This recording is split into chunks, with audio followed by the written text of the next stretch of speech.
Okay, friends, once again, welcome back and very good afternoon to everybody. I hope you all are safe, your family member, your relative, your parents, your friends all are safe, and you are enjoying this new era, this new way of learning.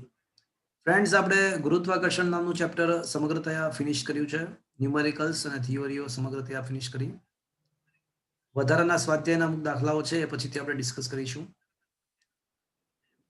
થોડાક MCQ દરેક ચેપ્ટરની અંદર મેં થોડાક MCQ એવા આપ્યા હોય છે કે જેની અંદર લગભગ બધા ટોપિક ચેપ્ટરની અંદર જે ટોપિક હોય એના પર આધારિત એકાદ બે એમસીક્યુ આવી જતા હોય એવા રીતે અમુક એમસીક્યુ તમને આપ્યા હોય છે. હું કરાવું છું. આખો સિલેબસ પતશે ત્યારે અમુક એસાઇનમેન્ટ્સ તમને અલગથી હું આપીશ કે જેમાં અમુક એક્સ્ટ્રા એમસીક્યુઝ પણ હશે પ્રેક્ટિસ માટે. બાકી જે ડબલ નીટમાં તો આપણે કરીએ જ છીએ. આ સિવાય પણ અમુક પ્રેક્ટિસ માટે એક્સ્ટ્રા એમસીક્યુ માટેના નોટ્સ તમને હું આપીશ. ચેપ્ટર નંબર 8 ના થોડા એમસીક્યુ ડિસ્કસ કરીએ. તમે ક્વેશ્ચન વાંચીને આન્સર વિચારવાનો પ્રયત્ન કરજો. અને હું જે કરાવું છું એ પ્રમાણે તમે વિચારો છો કે નહીં એ જરાક વિચારો, એક જરાક દેખજો. ચલો, ક્વેશ્ચન નંબર 1 શું આપણા મોબાઈલની અંદર દેખાય છે તમને લોકોને? હા સર. હા સર. ઓકે, શું લઈ ગયું છે મિત્રો? ન્યૂટન પ્રતિ metre square upon KG square એ કઈ ભૌતિક રાશિનો કોનો એકમ છે? તમારે શું કરવાનું? ચારે ચારના એકમો વિચારવાના અને ચારમાંથી કોઈ એકાદમાં તો મેળ પડી જશે ને. કેપિટલ જી નો. હા, તો કેપિટલ નામ તો આપણને સેકન્ડ ચેપ્ટર થી જ ખબર છે કે આ તો કેપિટલ જી નો જ એકમ છે. હું સેકન્ડ ચેપ્ટરમાં પણ ભણી ચૂક્યા હતા. એમ આઈ રાઈટ ફ્રેન્ડ્સ? હા સર. એટલે આ ક્વેશ્ચન તમને આવડે, આમાં કઈ નવું નથી. ઓકે ફ્રેન્ડ્સ, બરાબર છે? હા સર. તો સેકન્ડ ક્વેશ્ચન, પૃથ્વીની આસપાસ ભ્રમણ કરતા ઉપગ્રહની ગતિ ઉર્જા અને કક્ષીય ત્રિજ્યા વચ્ચેનો સંબંધ. તો મિત્રો આપણે યાદ રાખેલું છે કે ઉપગ્રહ માટે સ્થિતિ ઉર્જા તો યાદ રહી જાય એવું જ છે. કોઈ પણ પદાર્થ માટે સ્થિતિ ઉર્જા માઇનસ જીમાં અપોન આર. Upon R. પછી આનું અડધું કરી નાખો તો શું મળી જશે મિત્રો? કુલ ઉર્જા. કુલ ઉર્જા. કુલ ઉર્જા ઇઝ ઇક્વલ્સ ટુ યાદ છે માઇનસ જીમાં અપોન 2 અપોન 2 પણ 2 અને માઇનસ નું પ્લસ કરી નાખે તો શું મળશે મિત્રો? કાઇનેટિક ગતિ એનર્જી. ઉર્જા. તો પ્લસ જીમાં અપોન 2r. એટલે ચાહે ગતિ ઉર્જા હોય કે સ્થિતિ ઉર્જા હોય કે કુલ ઉર્જા હોય એ બધા જ 1/r ના સમપ્રમાણમાં છે. ખાલી ફરક એટલો કે સ્થિતિ ઉર્જા અને કુલ ઉર્જા એ -1/r ના સમપ્રમાણમાં હોય, ગતિ ઉર્જા +1/r ના સમપ્રમાણમાં હોય. JEE 2017 ની અંદર પૂછાયેલો ક્વેશ્ચન છે કે જો આપણે ઉપગ્રહને નજીક લાવીએ, કક્ષાની ત્રિજ્યા ઘટાડીએ તો ગતિ ઉર્જા, સ્થિતિ ઉર્જા અને કુલ ઉર્જાનું શું થાય? જો કક્ષા નીચી લાવીએ, ઉપગ્રહ નજદીક લાવીએ તો શું થાય? તો આર ઘટાડીએ તો ગતિ ઉર્જા ડેફિનેટલી વધશે, વધે. હા. પણ સ્થિતિ ઉર્જા અને કુલ ઉર્જા ઘટી કહેવાય. પૂછો ક્યું? કારણ કે સર નેગેટિવ નિશાની છે એટલે. નેગેટિવ મૂલ્ય ઘટવું, આર ઘટાડીએ એટલે નેગેટિવ મૂલ્ય વધશે. આર ઘટાડીએ એટલે એ બંનેના નેગેટિવ મૂલ્ય વધે, એટલે નેગેટિવ મૂલ્ય વધવું એટલે ખરેખર તો એ શું થયું કહેવાય? વધુનું મૂલ્ય થયું. ઘટ્યું કહેવાય. આ 2017 માં પૂછાયેલો ક્વેશ્ચન છે JEE માં. આયા બાત સમજ में? હા સર. ચલો, થર્ડ ક્વેશ્ચન, પૃથ્વીની સપાટી પર ગુરુત્વ પ્રવેગ 9.81 છે.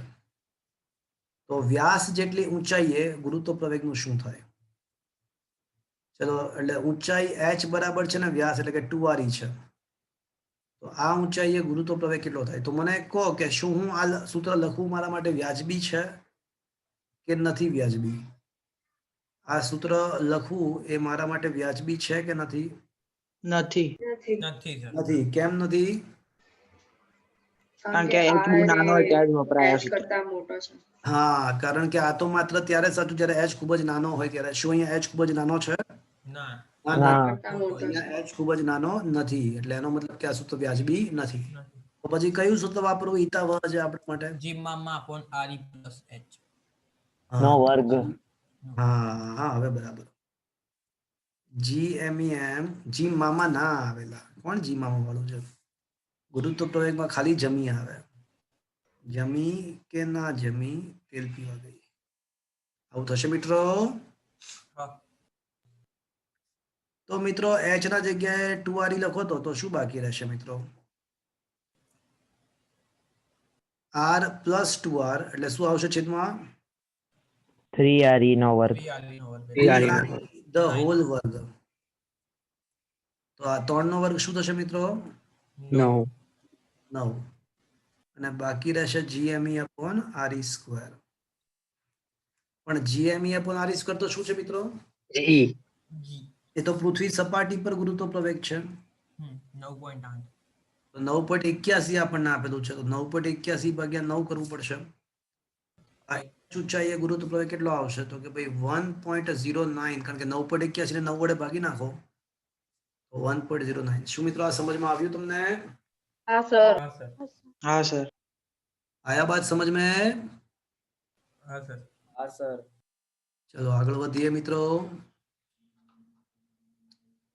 ચલો ક્વેશ્ચન નંબર 4 તમારા મોબાઈલની સ્ક્રીન પર દેખાઈ રહ્યો છે મિત્રો. હા સર. ઓકે, ચલો શું છે ક્વેશ્ચન નંબર 4 માં જુઓ તો જરાક. ગુરુત્વીય સ્થિતિમાનની વાત છે. તો શું છે જુઓ, શું કહે છે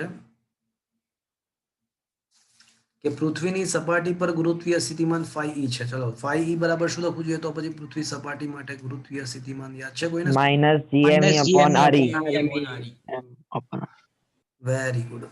હવે શું કહે છે મિત્રો કે સપાટીથી ત્રિજ્યા જેટલી ઊંચાઈ, એટલે આપણને ઊંચાઈ કેટલી આપી છે? ત્રિજ્યા જેટલી. તો ત્યાં આગળ ગુરુત્વીય સ્થિતિમાન કેટલું? તો મિત્રો ગુરુત્વીય સ્થિતિમાન આપણને ખબર છે કે r અંતરે સ્થિતિમાન કેટલું હોય? GME upon r. પણ r ની જગ્યાએ શું લખશું મિત્રો? RE. r તો આપણને ખબર છે કે re પ્લસ h છે, અને h ની કિંમત પાછી કેટલી છે મિત્રો? RE 2RE ની છે. તો છેદમાં શું થઈ જશે મિત્રો? 2RE. પણ માઇનસ GMEM upon re તો પાછું શું છે? પૃથ્વી સપાટી પરનું ગુરુત્વીય તો સ્થિતિમાન પૃથ્વી સપાટી પરનું સ્થિતિમાન 5e છે. તો જવાબ શું આવશે મિત્રો? 5E/2. 5/2. आया बात समझ में? હા હા sir. Sir Is that clear? હા.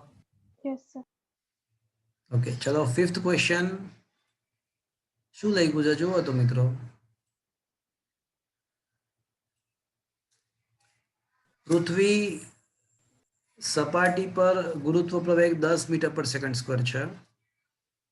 પૃથ્વીની ત્રિજ્યા 6400 કિલોમીટર લઈએ તો 64 કિલોમીટર ઊંડાઈએ ગુરુત્વ પ્રવેગમાં કેટલો ઘટાડો થશે? ઊંડાઈની વાત છે. જો ઊંચાઈની વાત આવી ગઈ, હવે ઊંડાઈની વાત છે. તો ઊંડાઈએ તો આપણને ખબર જ છે કે સૂત્ર શું લખાશે મિત્રો? G into 1 minus D upon RE D upon RE આ સૂત્ર તો આપણને ખબર જ છે કે બધી જ પ્રકારની, ગમે ત્યારે વપરાય. આમાં કોઈ આપણે કન્સિડરેશન કર્યું જ નથી, બધા જ માટે સાચું છે. GE નું મૂલ્ય આપણને 10 આપેલું છે, કીધું છે રકમમાં. D ની કિંમત કીધું છે કે 64 લેવાની છે, અને આ 64 છે. એક છોકરો પૂછતો હોય કે સાહેબ આપણે કિલોમીટર ને મીટરમાં ફેરવવાની જરૂર નથી. નથી જરૂર. શું કામ? સરખા એકમો છે કારણ કે ઉડી અંશમાં અને જશે છેદમાં, ઉપરનો હા, છે. અંશ અને છેદમાં સમાન એકમો છે, એટલે ઉડી જશે કિલોમીટર કિલોમીટર, એટલે નો વરી. તો 10 into 1 minus 0.01 થશે. 64 ભાગ્યા 6400 એટલે 1 ભાગ્યા 100 0.01. એક માંથી 0.01 બાદ થાય તો 0.99, 0.99 10 વડે ગુણીને 9.9 થશે. પણ ક્વેશ્ચન એવો નથી કે કેટલો થશે, ક્વેશ્ચન એવો થશે કે કેટલો ઘટાડો થશે? તો 0.1 નો ઘટાડો. ઘટાડો કેટલો થયો કહેવાય? 0.1 નો. 0.1 નો ઘટાડો થયો કહેવાય. આયા બાત સમજ में? હા સર. ચલો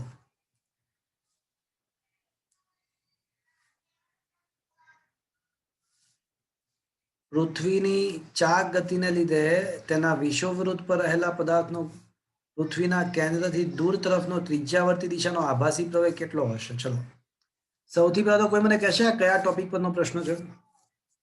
सर ओला 13वां क्वेश्चन वाળું હા, એટલે 13મો ક્વેશ્ચન એટલે એટલે સર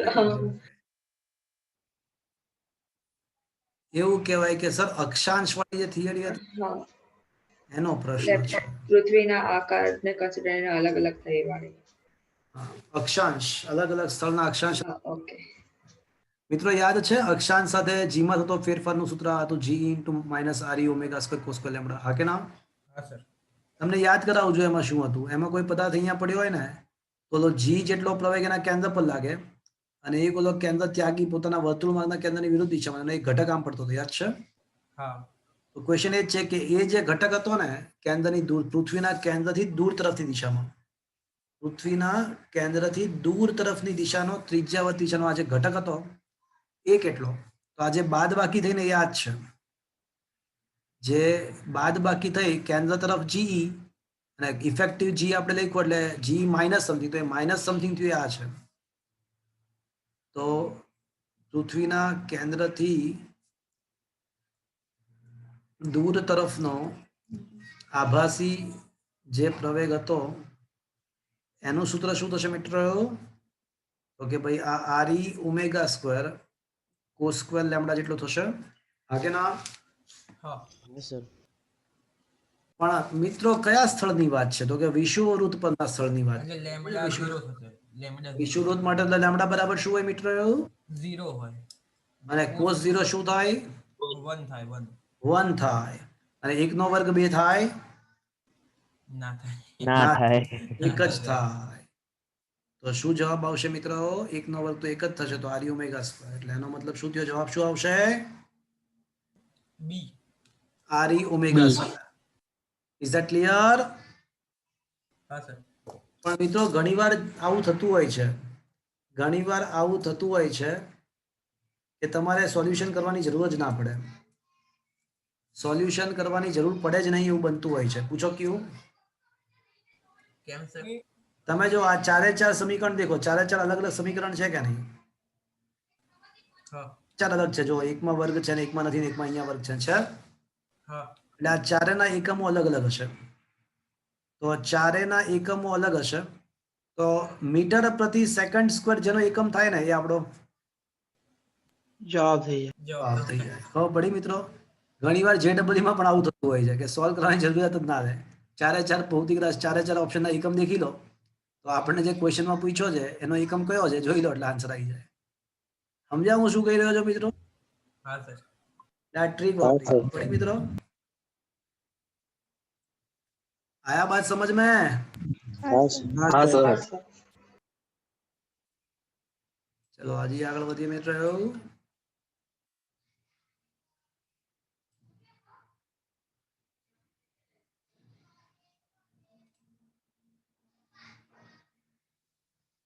ચલો seventh question is really a very good question. ગ્રહની આસપાસ વર્તુળાકાર કક્ષામાં ભ્રમણ કરતા ઉપગ્રહો માટે તેના કોણીય વેગમાન અને કક્ષીય ત્રિજ્યા વચ્ચેનો સંબંધ. ઘણી બધી કોમ્પિટિટિવ એક્ઝામિનેશન્સની અંદર આ ક્વેશ્ચન મેં દેખેલો છે. ચલો સૌથી પહેલા કોણીય વેગમાન, કોઈને યાદ છે કોણીય વેગમાનનું મૂળભૂત સૂત્ર શું છે? છે કોઈ માઇકલાલ? સર આર ગુણ્યા પી કદાચ. થોડું વધારે સચોટ બોલવું જોઈતું હતું. એવું કહેવાય કે સર સદિશ cos p. સદીશ સ્વરૂપે. આર ક્રોસ પી. ક્રોસ હા. હવે મૂલ્ય વિચારીએ તો rp sin θ લખાય મિત્રો? હા સર. ચલો હવે એમાં થીટા કોની કોની? આ લખી શકો. તો બોલે તો r અને p વચ્ચે. p એટલે વેગમાન. વેગમાનની દિશા કઈ દિશામાં હોય? તો મિત્રો વેગમાન છે ને એ વેગની દિશામાં. અને વેગની દિશા કઈ હોય? વર્તુળાકાર. વર્તુળમાર્ગના સ્પર્શકની દિશા. સ્પર્શકની દિશામાં. તો સર બંને ના હોય? શું કહો છો? સર આ ઉપગ્રહ માટે તો બંને ના હોય.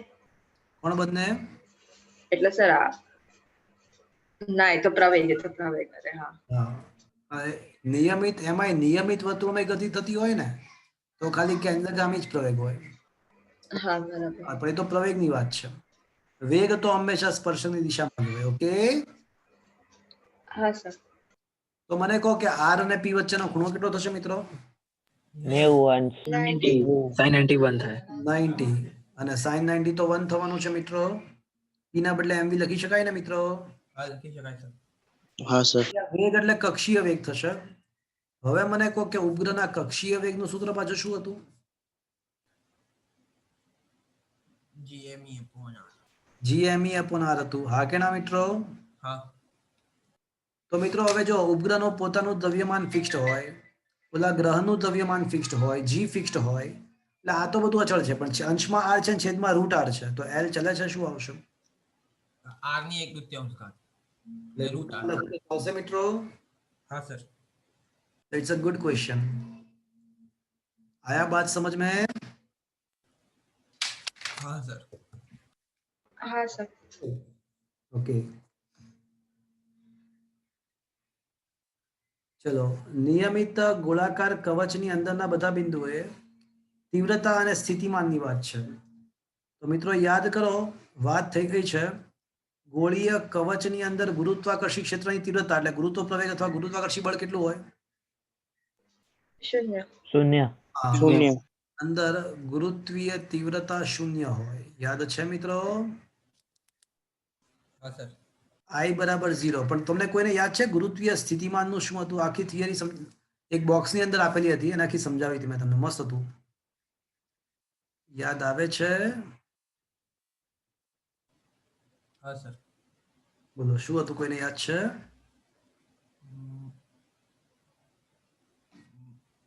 माइनस GMM अपॉन आर के સ્થિતિમાન તમને યાદ કરો, ગોળીય કવચની અંદરના દરેક બિંદુએ સ્થિતિમાન અચળ હોય અને સપાટી જેટલું હોય. એક આલેખ પણ દોર્યો તો, જો યાદ હોય તો. हाँ सर પેલો નીચેથી માઈનસ થી પ્લસ હા. તરફ જતો હતો વર્સિસ અંતરનો આલેખ દોર્યો તો કેન્દ્રથી સપાટી સુધી અચળ. શું કામ અચળ એ પણ સમજાયું હતું. અને પછી 1/r સાથે ઘટતું જાય. યાદ છે? બહારની સાઈડ નેગેટિવ મૂલ્ય ઘટતું જાય. આવે છે? हाँ सर हाँ हाँ सर अति વલય હતો हाँ सर તો મિત્રો કવચની અંદર તીવ્રતા 0 હોય અને સ્થિતિમાન અશૂન્ય અને અચળ હોય. એવો કોઈ ઓપ્શન છે? તીવ્રતા 0 અને સ્થિતિમાન અચળ અને અશૂન્ય છે એવો? Sir option D option D હા, ઓપ્શન ડી છે. જો છે. Is that clear friends? हाँ सर ચલો, ક્વેશ્ચન નંબર 9. નીચેનામાંથી કયો વિકલ્પ ગુરુત્વીય સ્થિતિમાન અને સ્થિતિ ઉર્જાના પરિમાણિક સૂત્રો દર્શાવે છે? મિત્રો એ તો ખબર જ છે આપણને. સ્થિતિમાન એટલે જૂલ પ્રતિ કેજી અને સ્થિતિ ઉર્જા એટલે માત્ર જૂલ. તો જૂલ પ્રતિ કેજી કરશો એટલે તો કિલોગ્રામ વાળું કેન્સલ, એટલે માસ કેન્સલ થઈ જશે. તો L એટલે M0 આવશે M0 L2T - 2 આવશે ઓપ્શન બી સાચું એવું લાગે. જો તમે આયા બાત સમજ में? हाँ ऑप्शन बी જશે हाँ બરોબર છે Is that clear friends? Yes sir yes sir ચલો, 10મો ક્વેશ્ચન. સૂર્યની આસપાસ પરિભ્રમણ કરતા ગ્રહ માટે કેપ્લરનો બીજો નિયમ, સૂર્યની આસપાસ ભ્રમણ કરતા જે ગ્રહ છે એ દરેક ગ્રહ માટે કોણીય વેગમાન કેવું? ક્ષેત્રફળ. कोणीय वेगमान अचल અને એના કારણે જ તો ક્ષેત્રીય વેગ ક્ષેત્ર ક્ષેત્રફળ પણ અચળ હતું. તો ક્ષેત્રીય વેગ યાદ છે ને? એકમ સમયમાં સૂર્ય અને ગ્રહને જોડતી રેખાએ આંતરેલું ક્ષેત્રફળ. તો એ L અચળ હોવાને કારણે જ તો અચળ હતું ને. કોણીય વેગમાન પણ અચળ અને ક્ષેત્રીય વેગ પણ અચળ છે. કોઈ ઓપ્શન? हाँ डी बी ઓપ્શન આ ક્ષેત્રીય વેગ છે, ભૂલ છે. ઓપ્શન બી સાચો. ક્ષેત્રીય વેગ અને કોણીય વેગમાન બંને અચળ. Is that clear friends? हाँ क्लियर છે ચલો, ક્વેશ્ચન નંબર 11. કેપ્લર સર ક્ષેત્રીય વેગમાન માટે ખોટું પડે? ક્ષેત્રીય વેગમાન નામની કોઈ ભૌતિક રાશિ હજી સુધી ફિઝિક્સમાં બની નથી કોઈ. ઓકે. ક્ષેત્રીય વેગમાન એવી કોઈ ભૌતિક રાશિ છે જ નહીં. ઓકે. હા ઓકે સર આમાં કેપ્લર નો નિયમ લાગશે ને સોરી કયા ક્વેશ્ચનમાં? હા, 12માં હજી 11મો કરી નાખીએ પહેલા, પછી 12મો કરીએ. હા ઓકે સોરી આની આસપાસ એક જ કક્ષામાં ઘૂમતા બે ઉપગ્રહના દ્રવ્યમાનનો ગુણોત્તર 1:2 છે. તો કક્ષીય વેગોનો ગુણોત્તર લાસ્ટ ટાઈમ વિશ્વાએ વાત કરી હતી. શું વાત કરી હતી વિશ્વા લાસ્ટ ટાઈમ? સર શું? એવી વાત કરી હતી કે કક્ષીય વેગ છે ને એ ગ્રહના, એ પોતાના ગ્રહના ઉપગ્રહના પોતાના દ્રવ્યમાન પર આધારિત નથી, નથી. હા. એ માત્ર ગ્રહના દ્રવ્યમાન પર આધારિત છે. હવે આપણને ઉપગ્રહના દ્રવ્યમાનોનો ગુણોત્તર આપ્યો છે, પણ જે આપણા માટે કઈ જ કામનો નથી, કારણ કે કક્ષીય વેગ ઉપગ્રહના દ્રવ્યમાન પર તો આધારિત છે નહીં. અને રકમમાં એવું આપ્યું કે એક જ કક્ષા એટલે ત્રિજ્યા બંનેની સમાન છે. તો પછી v1/v2 શું થવું જોઈએ મિત્રો? 1. 1:1, કારણ કે ત્રિજ્યા સમાન છે અને પૃથ્વીનું દ્રવ્યમાન તો બંને માટે સરખું જ રહેવાનું ને. પૃથ્વીનું દ્રવ્યમાન થોડી બંને માટે બદલાઈ જવાનું છે. પોતાના દ્રવ્યમાન પર તો આધારિત છે નહીં, તો 1:1 આવશે. Is that clear friends? हाँ क्लियर सर. आया बात समझ में? हाँ હા सर. સર. ચલો, એના પછીનો ક્વેશ્ચન શું છે મિત્રો? જુઓ તો એવું કહે છે કે એક ગ્રહની આસપાસ r ત્રિજ્યાની કક્ષામાં એક ઉપગ્રહ છે, એનો આવર્તકાળ t છે. હવે જેની કક્ષાની ત્રિજ્યા 4r હોય તો ત્યાં આવર્તકાળ કેટલો? ચલો, ત્રિજ્યા અને આવર્તકાળની વાત છે તો કેપ્લર કેપ્લર નો હા, ત્રીજો નિયમ કેપ્લરનો. તો શું લખશું મિત્રો? t સ્ક્વેર ચલે જાય r ક્યુબ. એનો મતલબ કે t ડેશ સ્ક્વેર ચલે છે r ડેશ ક્યુબ થશે.